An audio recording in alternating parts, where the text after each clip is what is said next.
वरेण्यं मनोसिद्धं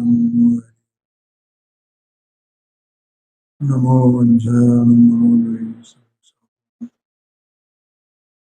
मंगलमय मंगलकरण राघवे ज्ञान नमो ताहियाते भये हरे हंता करि मंगल करि हो ग्रंथ कथन को काज यहाँ पे मिले समाज सब आवे निरपन।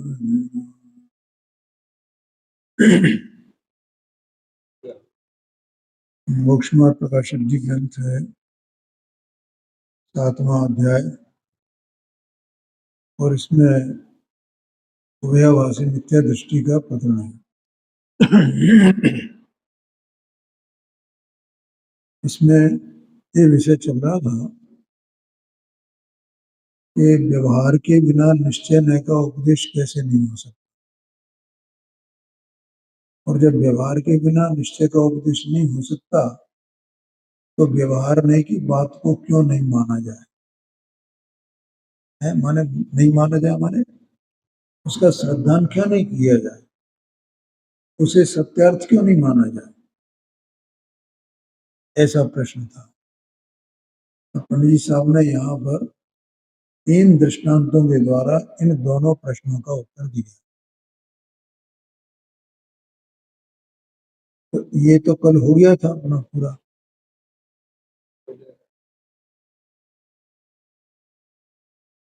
और अंत में पंडित साहब ने 253 पेज पर ये कहा, इसी प्रकार अन्यत्र भी व्यवहार नय का अंगीकार नहीं करना ऐसा जान लेना। माने व्यवहार नय का अंगीकार, कहीं भी जहां जहां भी व्यवहार नय का कथन आए वहां वहां उसको अंगीकार नहीं करना, माने नहीं करना चाहिए ऐसा जान लेना। ठीक है भैया, देखो कोई प्रश्न हो तो पूछ लेना तुम्हें। अब यहाँ प्रश्न है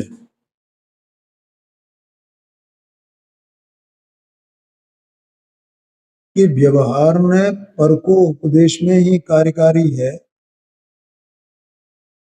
या अपना भी प्रयोजन साधता है।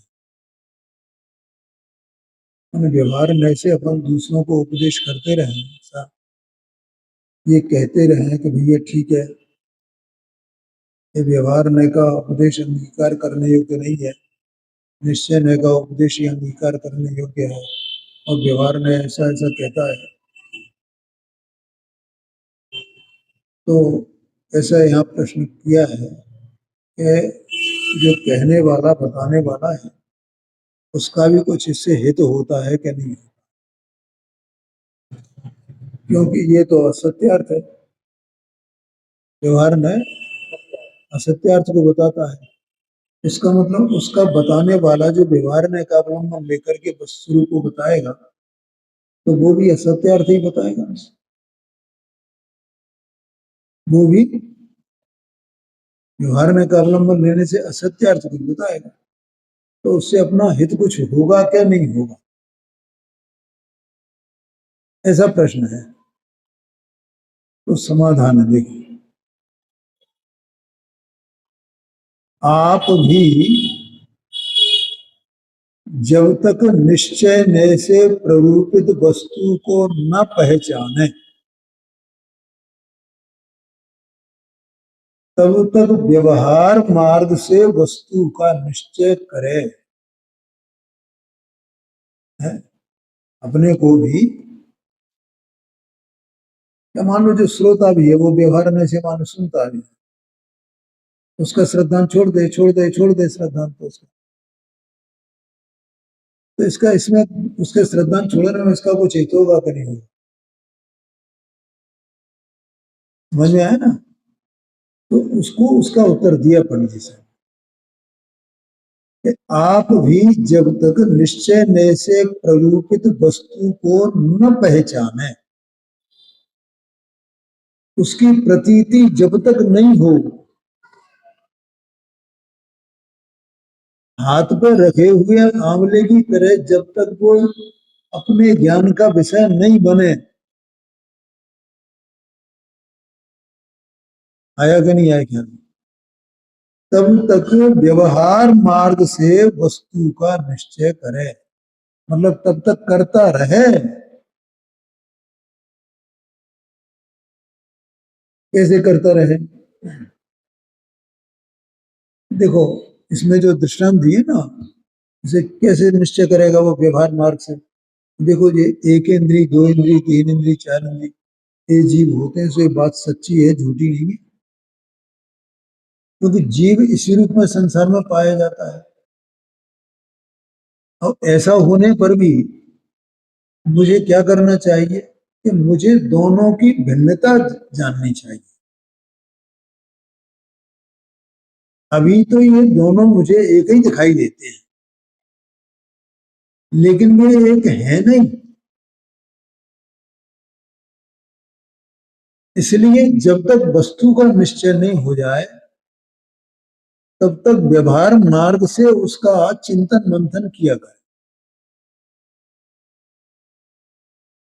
जब तक अभेद वस्तु का, तो ज्ञान, दर्शन, सुख, वीर इत्यादि अनंत गुणों वाली जो वस्तु है, जो अभेद है, अभेद है, अभेद है, उसका जब तक निश्चय नहीं हो जाए, पहचान नहीं हो जाए, निर्णय नहीं हो जाए, प्रतीति नहीं हो जाए, तब तक क्या करे? इसी व्यवहार मार्ग से उसका निश्चय करे। हाँ, व्यवहार मार्ग से माने जैसा व्यवहार में कहता है उसके अनुसार उसका निश्चय करे, ये कहना है। ध्यान में आया कि नहीं? क्योंकि मैंने निश्चय करना मैंने वो वस्तु अलग दिखाई देना अपने, जब तक उसका निश्चय नहीं हो जाए तब तक। और इतना ही नहीं, निश्चय होने के बाद भी व्यवहार में से उसका माने जैसा बताया गया है वैसा उसका श्रद्धान करते रहना है, लेकिन वो ऐसा ही मानना है कि ये असत्यार्थ है, सत्यार्थ तो वो जो निश्चय से कहा गया है वही है। देखो ज्ञानी को तो क्या होता है कि उसके ज्ञान में सम्यकपना होने से ना, वो निश्चय नय और व्यवहार नय के यथार्थ स्वरूप को जान लेता है। और देखो निश्चय नय व्यवहार नय के बारे में अपन दो बातें बार बार कहते हैं, याद है ना? स्वाश्रितो निश्चय, पराश्रितो व्यवहार,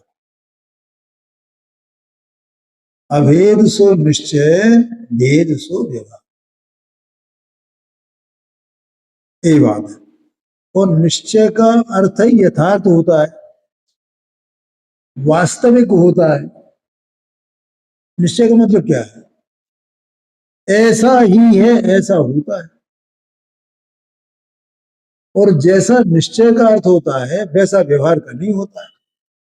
व्यवहार का अर्थ ही ऐसा होता है उपचार से, ऐसा है नहीं।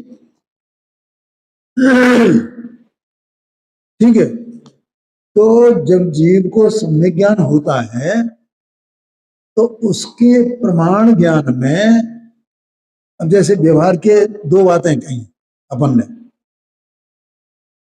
पहली पराश्रित व्यवहार, तो पराश्रित माने पर द्रव्य वहां पर पदार्थ है, पर वस्तु है उसका, और जीव जो वस्तु है उसका निमित्त नैमित्तिक भाव है, संयोग है। तो वो ज्ञान जो है उस संयोग को, उस भाव को, निमित्त नैमित्तिक भाव को ज्यों का त्यों जानता है।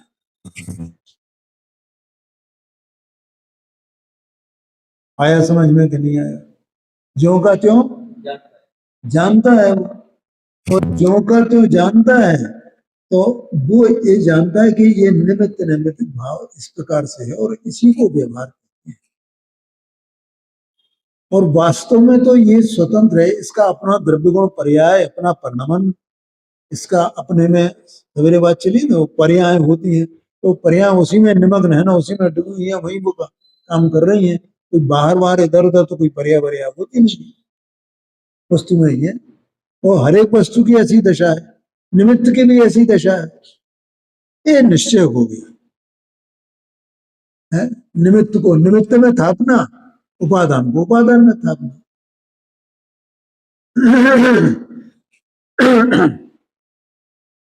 स्ववस्तु को सद्रव्य गुण पर्याय में थापना, पर वस्तु को परद्रव्य गुण पर्याय में थापना। स्ववस्तु को स्वचतुष्ट में थापना, पर वस्तु को पर चतुष्ट में थापना। ये निश्चय है, और इनका निमित्त निमित्त भाव वो व्यवहार है, ये पराश्रित व्यवहार है। ठीक है, तो ज्ञानी के भी इसका अभ्यास इस प्रकार से चलता रहता है, वो जान गया है। और हमें भी जब तक उसका निर्णय नहीं हो जाए वस्तु का, तो हमें भी वैसे ही नहीं दिखने लगे कि ये व्यवहार है और ये निश्चय है, ये वास्तविकता है, ये औपचारिकता है। तब तक हमें उसका अभ्यास करना है, व्यवहार मार्ग से वस्तु का निश्चय करना है। देखो, एक बात मैंने कही थी, और मैं फिर वो बात मुझे याद आती है कि मेरा आत्मा मुझसे खो गया है, मुझे वो प्राप्त करना है ना। तो बोलो, उसके लिए जो भी अपन काय से जानेंगे, सभी सभी व्यवहार मार्ग से ही तो अभ्यास करेंगे उसका, क्योंकि निश्चय नहीं कि विषय वस्तु तो दिखी नहीं अपने को, तो जब मिल जाएगा तो बस अब यही मैं हूं, ये बात है। तो यहां कह रहे हैं व्यवहार मार्ग से वस्तु का निश्चय करे, तो एक पॉइंट तो वो हो गया। अब दूसरा पॉइंट के अभेद सो निश्चय, भेद सो व्यवहार। तो वो ज्ञान वाला है, दर्शन वाला है, सुख वाला है, ये सब क्या है, ये व्यवहार है। और कल मैंने वो बताया था 122 नंबर की गाथा उसकी, तो उसमें स्वभाव विभाव सब किसके हैं, आत्मा के हैं। आत्मा ही उन भावों में परिणत होता है? परद्रव्य तो उसमें निमित्त मात्र है। इतने ये सब भाव आत्मा के हैं। आत्मा एक अभेद वस्तु है, और आत्मा के ये सब परिणाम है। तो ये परद्रव्य से भेद ज्ञान कराने के साधन है, देह मन वाणी से। माने ये क्रोध, मान, माया, लोभ, सुख, दुख, भय, इच्छा, जानना, देखना, ये कहां किसमें घटित हो रहा है, ये अपनी वस्तु में घटित हो रहा है। ये देह मन वाणी में घटित नहीं हो रहा है, वाणी में घटित नहीं हो रहा। आया कि नहीं आया? तो इस प्रकार से परद्रव्य से भेद करके, अलग करके आत्मा को, एक काम तो ये करना, और फिर ये सब भाव आत्मा के ही, आत्मा ही ये सब परिणमित हो रहा है, इस सबको जानना ये भी व्यवहार है। क्योंकि ये सब भेद है ना, उसी एक आत्मा के अनेक पर्याय के परिणाम है, अनेक पर्याय रूप परिणाम, स्वभाव रूप परिणाम, विभाग रूप परिणाम। फिर उनमें भेद करना कि स्वभाव रूप परिणाम कौन से हैं और विभाग रूप परिणाम कौन से हैं, ये सब व्यवहार मार्ग हुआ ना। और जो विभाव रूप परिणाम है, तो वे आत्मा के स्वभाव में से नहीं आते हैं, तो किसके निमित्त से होते हैं, ये निश्चय करना, ये भी व्यवहार है सब। ये सब व्यवहार से वस्तु का निश्चय करे, क्योंकि वस्तु तो अभेद एक सामान्य चैतन्य चैतन्य स्वभाव में बस उतनी वस्तु है ना। तो जब तक उस वस्तु का वैसा निश्चय नहीं हो जाता है तब तक व्यवहार मार्ग से उसका निर्णय करे, ये कहते हैं। बोलो समझ में आया कि नहीं? इसलिए निचली दशा में अपने को भी व्यवहार नए कार्यकारी है। देखो व्यवहार नए का व्यवहार तरीके से श्रद्धा नहीं करना ये एक बात है, लेकिन उसको सर्वथा ही उड़ा दे तो वो जीव कभी भी प्राप्त नहीं कर पाएगा। निश्चय नहीं कि विषय वस्तु को कैसे प्राप्त कर पाएगा है। हाँ हाँ, माने सर्वथा उसे सत्यार्थ भी नहीं माना जा सकता है, ये बात है, उसे छोड़ा भी नहीं जा सकता है। अरे आचार्यों ने शास्त्रों की रचना की, पंडित जी साहब ने ये लिखी, ज्ञानियों ने, विद्वानों ने, तो व्यवहार के अवलंबन से ही तो बताया है? ऐसा समझना। देखो इसलिए निचली दशा में अपने को भी व्यवहार नए कार्यकारी है। अपने को भी माने पंडित जी साहब विद्वत जन में शामिल थे, इसका मतलब कि जो विद्वत जन हैं उनको भी व्यवहार नए कार्यकारी है, उसका बराबर अभ्यास कार्यकारी है। मतलब क्या कि निमित्त नैमित्तिक भावों को जानना, अभेद वस्तु के भेदों को जानना, ये सब कार्यकारी है। आया कि नहीं आया क्या है? वो सब जानते हुए भी दृष्टि कहाँ रहती है? अभेद पर, सामान्य पर, एक पर। ज्ञानियों की दृष्टि कहाँ पर रहती है? अभेद पर, एक पर, सामान्य पर। और निमित्त नैमित्तिक भाव को, निमित्त नैमित्तिक भाव तरीके जानते हैं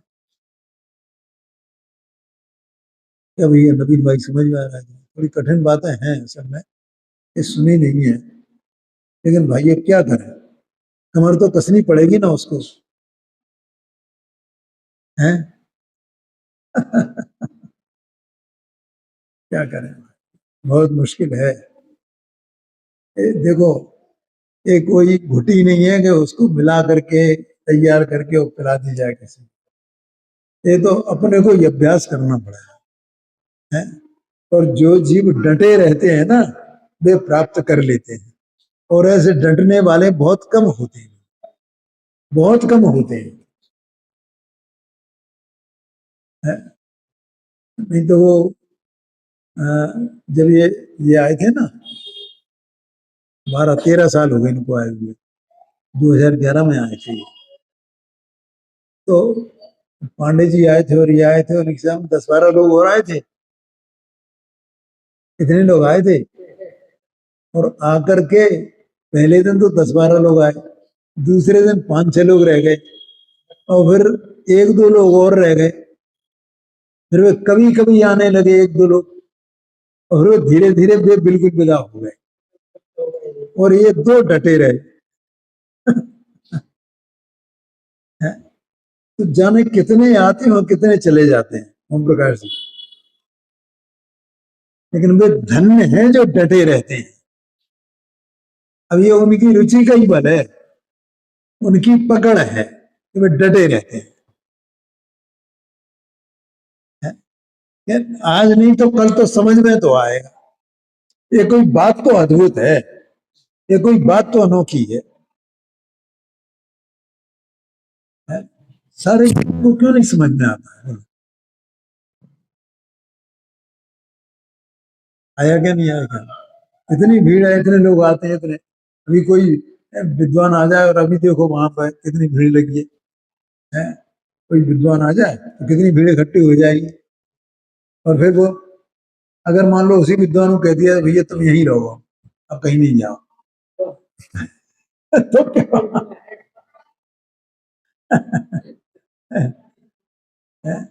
सब बगलेंगे।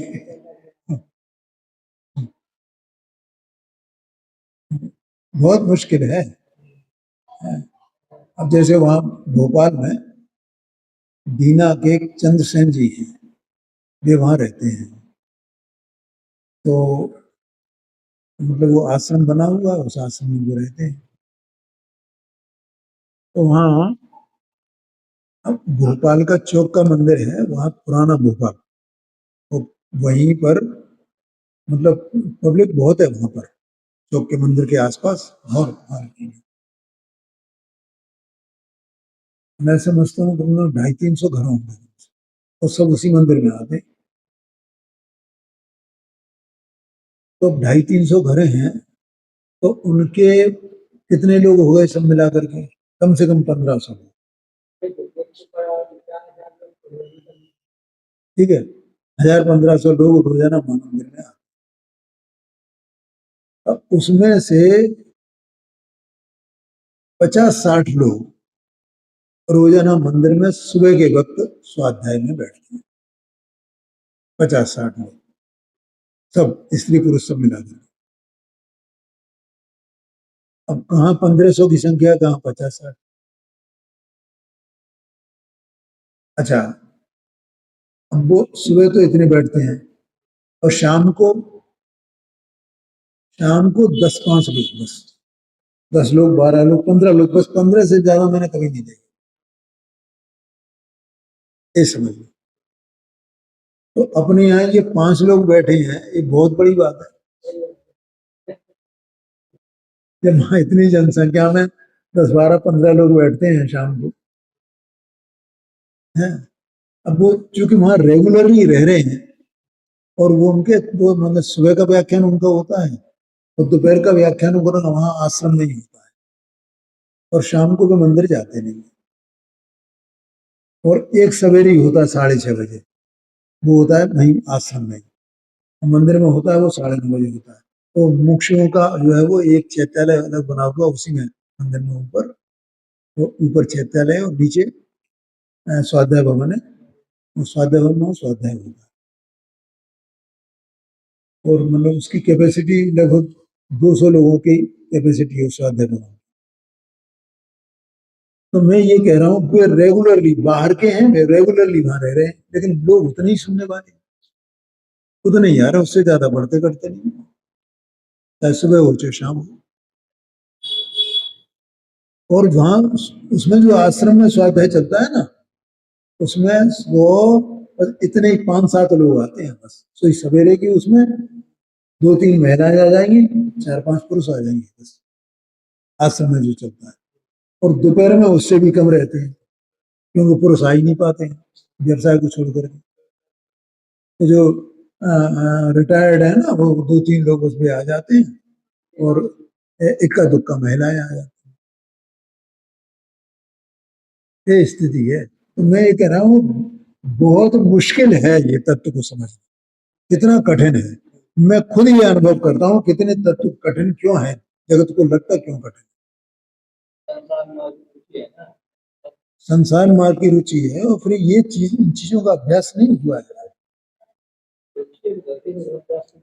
हाँ जी। और इसको समझाने के लिए मतलब मुझे भी कितनी मेहनत करनी पड़ती है, आप लोग ये देख रहे हैं।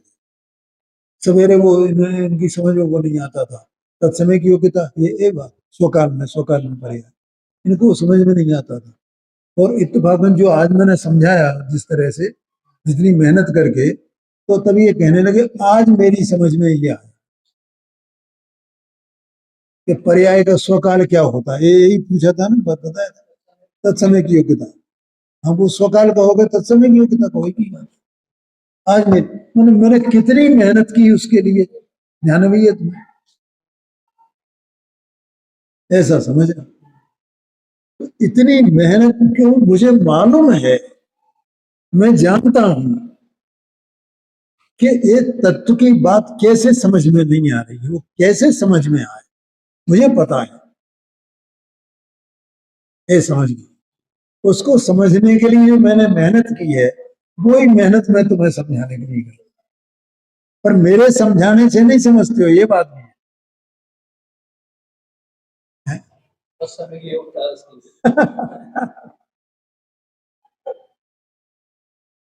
परंतु व्यवहार को उपचार मात्र मानकर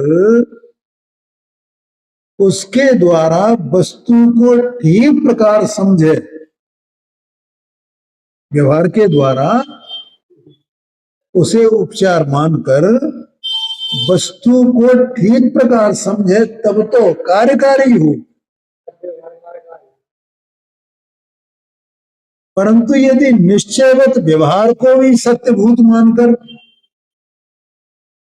वस्तु इस प्रकार ही है ऐसा श्रद्धान करे तो उल्टा अकार्यकारी हो जाए। आया कि नहीं आया? इसमें पुरुषार्थ सिद्ध जो ग्रंथ है ना, उसकी टीका पंडित जी साहब ने की है, टोडरमल जी साहब ने।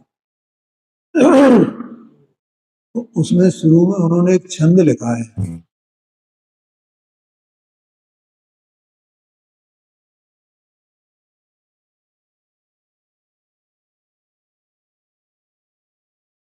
कई नर निश्चय से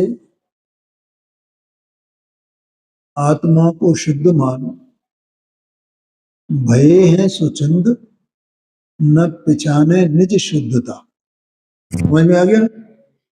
कई नर निश्चय से आत्मा को शुद्ध मान, भये हैं स्वच्छंद न पिछाने निज शुद्धता। कई व्यवहार तप दानशील भाव ही को आत्मा को हित मान, छाणे नहीं मुद्दता। मुद्दता ना मूर्खता, विपरीतपना। व्यवहार तप दानशील भाव यही मोक्ष मार्ग है, ऐसा मान करके छाणे नहीं मुद्दता। कई व्यवहार में निश्चय के मार्ग को भिन्न भिन्न जानकर करत निज उद्धता। तो कितना बढ़िया लिखा हो। कई नर निश्चय के कई नर व्यवहार में निश्चय के मार्ग को भिन्न भिन्न जान कर करें निज उद्धता। माने निश्चय का मार्ग अलग है और व्यवहार का मार्ग अलग है, ऐसा मान करके और वो ये मानने लगता है कि हम मोक्ष मार्गी हो गए। तो वो न निश्चय का स्वरूप यथार्थ समझे न व्यवहार का स्वरूप यथार्थ समझे ही नहीं है। और अगर इस प्रकार से माने व्यवहार, इसको ये भी सत्य भैया ये भी है ना, ऐसे मान लिया ना व्यवहार, व्यवहासी ने क्या मान लिया? हाँ हाँ, प्रवृत्ति करता हूँ इसका सत्य। एक बात है कि ये भी मैं आत्मा का अनुभव करता हूँ, ये तो निश्चय है मेरा, और ये व्रतशील संयमादिक का मैं पालन करता हूँ, ये मैंने व्यवहार को कर लिया, ऐसा मानते हैं।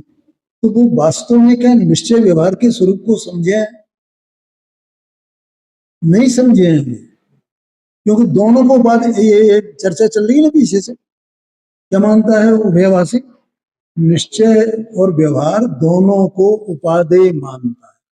ये हुआ उपादेय मानना, और उपादेय मानने का मतलब सत्यार्थ मानना। आया क्या नहीं आया? क्या नहीं, ऐसा आशय है। तो वो यहां ये कह रहे हैं, परंतु यदि निश्चयवत व्यवहार को भी सत्यभूत मानकर वस्तु इस प्रकार ही है ऐसा श्रद्धान करे तो उल्टा अकार्यकारी हो जाए। मानो कार्यकारी नहीं होगा, निश्चय की तरह उसे भी सत्यार्थ माना है कि एक मोक्ष मार्ग ये है और एक ये मोक्ष मार्ग है, और दोनों को अंगीकार करना चाहिए। इसका मतलब क्या हुआ कि उसने निश्चय को जिस प्रकार से अंगीकार किया है उसी प्रकार से व्यवहार को भी अंगीकार कर लिया। ये गड़बड़ी है। लो यहाँ पुरुषार्थ सिद्ध उपाय ही दे दिया है, यही पुरुषार्थ सिद्ध उपाय में कहा है। अबुधस्य बोधनार्थम मुनीश्वरा देशन्त्यवहृतताम भूतार्थम व्यवहार में केवलमवैत यस्तस्य देशना नास्ति माणवक एव सिंहो यथा भवते अनवगीत सिंहस्य व्यवहार एवैतथा निश्चयताम याति निश्चयज्ञस्य। अर्थ है, मुनिराज अज्ञानी को समझाने के लिए अबुधस्य बोधनार्थम, समझ गए ना, मुनीश्वरा, ये 3 शब्द है ना, मैंने मुनिराज अज्ञानी को समझाने के लिए असत्यार्थ जो व्यवहार में उसका उपदेश देते हैं। देशयन्ति अभूतार्थम, अभूतार्थम माने जो असत्यार्थ है, देशयन्ति माने उपदेश देते हैं, इसको अज्ञानी को समझाने के लिए। कौन सा उपदेश देते हैं? व्यवहार में का, जो असत्यार्थ है। अब कहते हैं, जो केवल व्यवहार ही को जानता है उसे उपदेश ही देना योग्य नहीं है। क्या कहा भैया?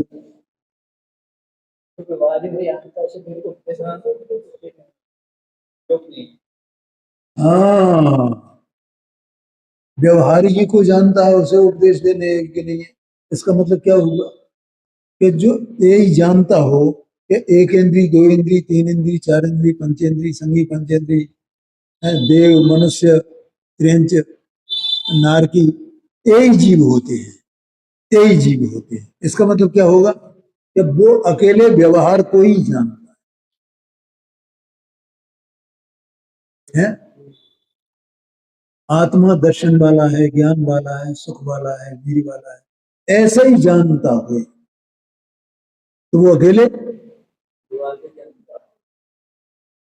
व्यवहार को ही जानता है? और व्रतशील संयमादि यही मोक्ष मार्ग है, ऐसा जानने वाला वो व्यवहार को ही जानता है। समझ में आया? जो केवल व्यवहार ही को जानता है, तो अब क्या कहा यहां पर? ओ कितनी कठोर बात है, कौन कह सकता है?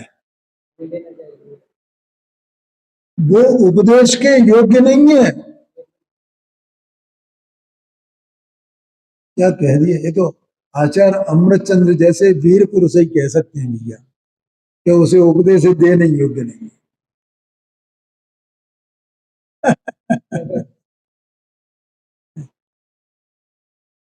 बोलो, कोई प्रश्न तो पूछ लेना भैया। हाँ, इसको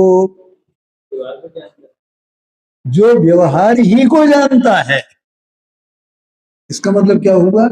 देखो, जैसे 1 इंद्री, 2 इंद्री, 3 इंद्री, 4 इंद्री, पंचेंद्री, ये जीव है ना, लेकिन अपन इसके साथ में ये भी जानते हैं कि ये वास्तव में जीव नहीं है, जीव इन पर्यायों से भिन्न है। इसका मतलब अपन दोनों बातें जानते हैं ना? नहीं, हम देखो क्या है, उपदेश सुन करके भी नहीं जानते हैं, वे अकेले व्यवहार को ही जानते हैं। क्या कहा? हाँ, ये बात है। हाँ जी, हाँ जी, हाँ जी। नहीं, ये तो सब आत्मा आत्मा की बात करते रहते हैं। ये आत्मा फात्मा क्या होता है? अरे ये धर्म है ना सब भैया, ये पूजा करो, ये प्रक्षाल करो, ये फलाना करो, ये शांति धारा करो, ये व्रत शील संयम करो ना, ये है ना धर्म, वे जानते हैं, वे क्या जानते हैं? अकेले व्यवहार को ही जान रहे हैं ना। और उनसे कहो ये देखो ऐसा है निश्चय और व्यवहार। अरे साहब निश्चय वाले तो आप हो, हम तो व्यवहार वाले हैं ना, किसको जानते हैं? अब बोलो उनको उपदेश देना योग्य है क्या? आचार्य देव ने कह दिया कि उनको उपदेश देना योग्य नहीं है, तो पात्रता ही नहीं है उन्हें। क्या बोला? हाँ हाँ ये बात है। तथा जैसे कोई सच्चे सिंह को न जाने, उसे बिलाव ही सिंह है, उसी प्रकार जो निश्चय को नहीं जाने, उसके व्यवहार ही निश्चय पने को प्राप्त होता है। क्या भैया नवीन भाई, समझ में आया? किसी सिंह को नहीं जाने तो उसने पूछा भैया सिंह कैसा होता है? वो बिल्ला होए बिल्ली होए, उसको देखकर भैया देख ऐसे ही होता है, ऐसा होता है, ऐसे ही बोला है, ऐसा होता है। अब वो उसे ही सिंह मानने लगे, तो ऐसा होता है ना, आपने ही तो बताया था ऐसा होता है, आपने ही तो बताया था ना ऐसा होता है। ये बोला ऐसा होता है, ये बोला यही सिंह ऐसा था बोला, वो उसी को सिंह मान बैठा, ऐसा होता है। हाँ जी हाँ, वो तो उस बात को पकड़ गया, ऐसे ही होता है। उसी प्रकार जो निश्चय को नहीं जाने, मानो उसने सिंह तो देखा नहीं और वो बिलाव को ही जो सिंह मानने लगा, ऐसे निश्चय की विषयभूत जो वस्तु है उसकी तो उसे प्रतीति नहीं हुई, और व्यवहार में से जो कहा गया तो उसे ही वो मानने लगा। यही निश्चय है, सच्चाई यही है, ये बात है।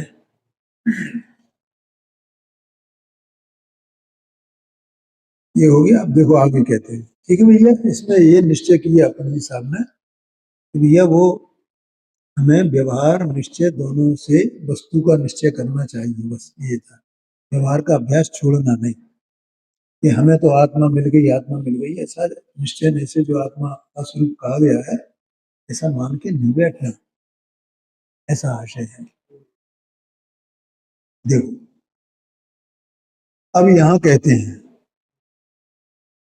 यहां कोई निर्विचारी पुरुष ऐसा कहे कि तुम व्यवहार को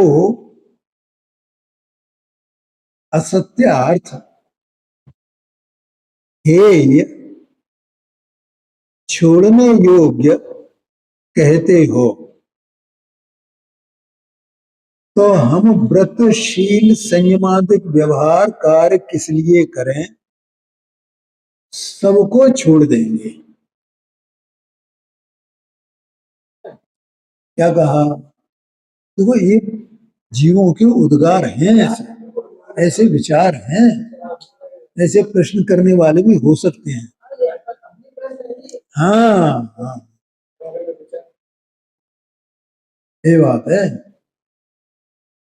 तो पहली पहली बात तो जो पहले से कहते आए वो कहा पंजी साहब, क्या कहा? देखो पहला बात क्या, उससे कहते हैं कि कुछ व्रतशील संयमादि का नाम व्यवहार नहीं है। पहली बात तो पहले भी ये कह दिया ना, 2 बार कह दिया ये बात कि व्रतशील संयमादि का नाम व्यवहार नहीं है। ओम प्रकाश जी, ये तो गांठ बांध के रख लेना चाहिए और इसका निरंतर अभ्यास करना, जब तक समझ में नहीं आ जाए तब तक।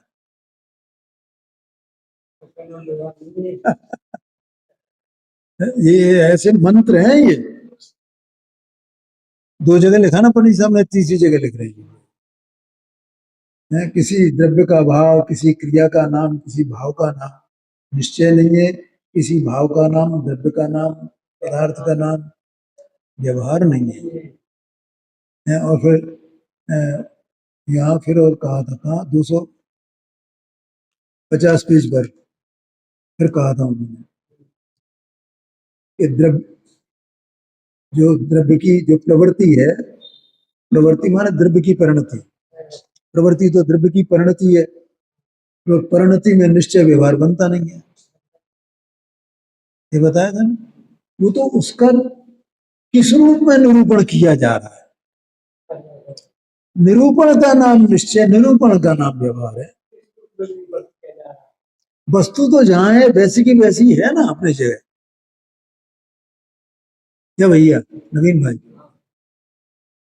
वस्तु तो है ना, जैसे ये वस्तु है, अब ये आत्मा अपनी जगह है ना, ठीक है, और ये देह मनवाणी अपनी जगह है ना।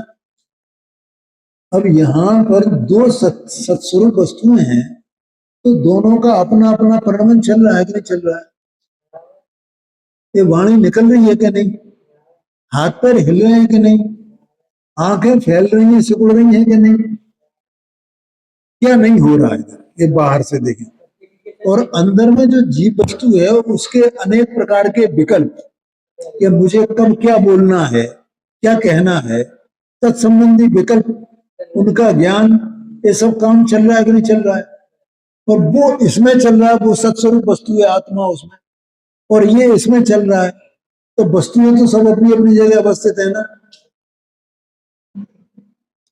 है कि उनमें इनमें से कौन सा व्यवहार हो गया, कौन सा निश्चय हो गया? बोलो, हाथ पैर हिलाना वो निश्चय हो गया क्या व्यवहार? बोलना वो निश्चय हुआ क्या व्यवहार? उसके विकल्प उठना वो निश्चय हुआ क्या व्यवहार? उनको जानना वो निश्चय हुआ क्या व्यवहार? क्या हुआ है? जब दोनों द्रव्यों को मिला करके ये कहा जाए कि ये व्यक्ति यहां ये बोल रहा है, तो इस निरूपण का नाम व्यवहार है। क्या नहीं है?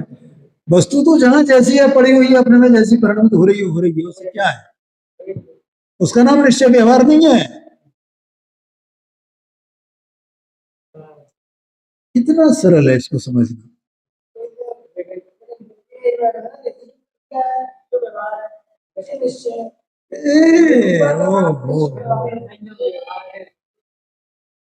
बोलो ओम प्रकाश जी, समझ में आ रहा है कि नहीं आ रहा है?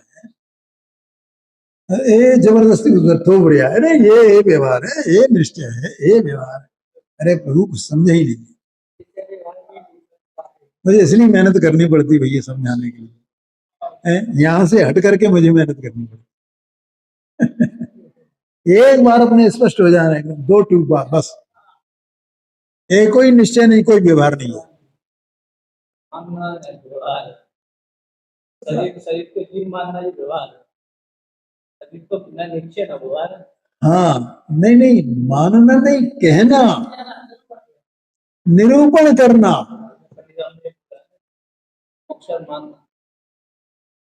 देख अभी बता दूंगी, कोई बात नहीं।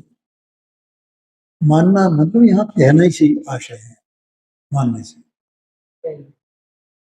माने अपने अपने विकल्प में उसको इस प्रकार से लेना। वो अभी अपन ने पढ़ा नहीं है, वो अभी अपन पढ़ेंगे उसको, ये समय हो गया है, इसलिए आगे चर्चा कल ठीक है।